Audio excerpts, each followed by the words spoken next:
భూభారతిలో భాగంగా నిర్వహించిన రెవెన్యూ సదస్సుల్లో వచ్చిన దరఖాస్తుల పరిష్కారం, టీబీ ముక్త్ భారత్ కింద టీబీ నివారణపై ప్రత్యేక దృష్టి కేంద్రీకరించాలని జిల్లా కలెక్టర్ ఇలా త్రిపాఠి అధికారులను ఆదేశించారు.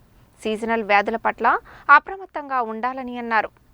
మంగళవారం రాష్ట్ర ప్రభుత్వ ప్రధాన కార్యదర్శి రామకృష్ణరావు హైదరాబాద్ నుండి అన్ని జిల్లాల కలెక్టర్లు, సంబంధిత శాఖల అధికారులతో వివిధ అంశాలపై వీడియో కాన్ఫరెన్స్ నిర్వహించారు. వీడియో కాన్ఫరెన్స్ అనంతరం జిల్లా కలెక్టర్ అధికారులతో సమీక్షిస్తూ జిల్లాలో క్షయవ్యాధి నివారణకు తీసుకోవాల్సిన చర్యలపై ప్రత్యేక దృష్టి కేంద్రీకరించాలని వైద్య ఆరోగ్య శాఖ అధికారులను ఆదేశించారు. అలాగే సీజనల్ వ్యాధుల పట్ల అప్రమత్తంగా ఉండాలని, ప్రజలు టైఫాయిడ్, డెంగ్యూ తదితర వ్యాధుల బారిన పడకుండా అప్రమత్తం చేయాలని చెప్పారు. వర్షాకాలాన్ని దృష్టిలో ఉంచుకొని పరిశుభ్రత కార్యక్రమాలు పెంచాలన్నారు.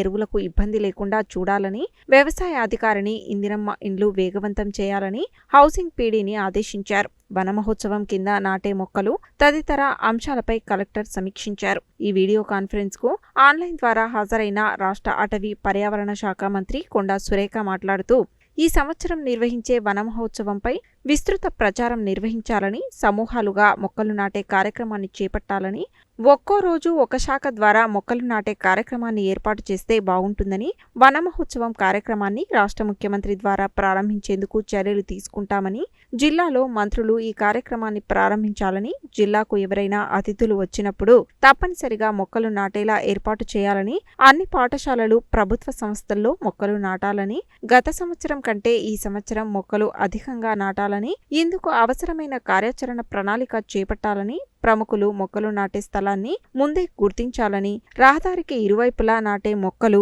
రహదారికి ఇరువైపులా అలాగే మీడియంలో పొడవైన మొక్కలు నాటాలని, అడవుల్లో జంతువులు, పక్షులకి ఆహారంగా వచ్చే పండ్ల మొక్కలు నాటాలని, వన మహోత్సవం కార్యక్రమాన్ని విజయవంతం చేయడంలో కలెక్టర్లది ముఖ్య పాత్ర అని అన్నారు. అనంతరం రాష్ట్ర ప్రభుత్వ ప్రధాన కార్యదర్శి రామకృష్ణరావు గృహ నిర్మాణ, వ్యవసాయ, రెవెన్యూ, సీజనల్ వ్యాధులు, టీబీ నియంత్రణపై సమీక్ష నిర్వహించారు. గృహ నిర్మాణ కార్యక్రమాన్ని ప్రతిష్టాత్మకంగా తీసుకోవాలని, ప్రత్యేకించి జిల్లా కలెక్టర్లు ఈ పథకం కింద పట్టణ స్థాయిలో ప్రధానమంత్రి ఆవాస్ యోజనను సమీక్షించాలని, అలాగే మంజూరైన ఇందిరమ్మ ఇండ్లు, ఇసుక బిల్లులు పురోగతి తదితర అంశాలను ఎప్పటికప్పుడు పర్యవేక్షించాలని సిఎస్ను ఆదేశించారు. వ్యవసాయం కింద రైతు భరోసా, ఎరువుల నిర్వహణను ప్రతిరోజు పర్యవేక్షించాలని, ఎరువులు ఇతర జిల్లాలకు వెళ్లకుండా చర్యలు తీసుకోవాలని, ప్రత్యేక అధికారులను ఏర్పాటు చేసి ఎప్పటికప్పుడు ఎరువుల దుకాణాలను తనిఖీ చేయించాలని, ఆయిల్ పామ్ తోటల లక్ష్యాలను సాధించాలని చెప్పారు.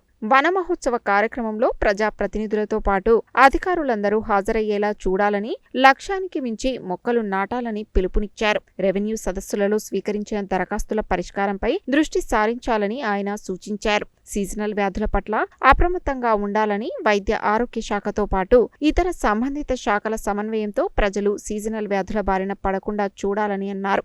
అలాగే టీబీ ముక్తి భారత్ కింద ప్రజలు టీబీ వ్యాధి బారిన పడకుండా చర్యలు తీసుకోవాలని ప్రభుత్వ ప్రధాన కార్యదర్శి చెప్పారు. రాష్ట్ర స్థాయి నుండి సంబంధిత శాఖల ఉన్నతాధికారులు ఈ వీడియో కాన్ఫరెన్స్ కు హాజరు కాగా, జిల్లా నుండి జిల్లా కలెక్టర్ ఇలా త్రిపాఠితో పాటు అదనపు కలెక్టర్లు జె శ్రీనివాస్, నారాయణ అమిత్, జిల్లా అటవీ శాఖాధికారి రాజశేఖర్, గృహ నిర్మాణ శాఖ పీడీ రాజ్ కుమార్, జిల్లా వైద్య ఆరోగ్య శాఖ అధికారి Putla Srinivas, deputy DMHO doctor Kalyan Chakravarthi, జిల్లా సహకార అధికారి పత్యానాయక్, డిఆర్డీఓ శేఖర్ రెడ్డి, జిల్లా వ్యవసాయ అధికారి శ్రవణ్, జిల్లా పంచాయతీ అధికారి వెంకయ్య, హార్టికల్చర్ డీడీ అనంతరెడ్డి తదితరులు హాజరయ్యారు.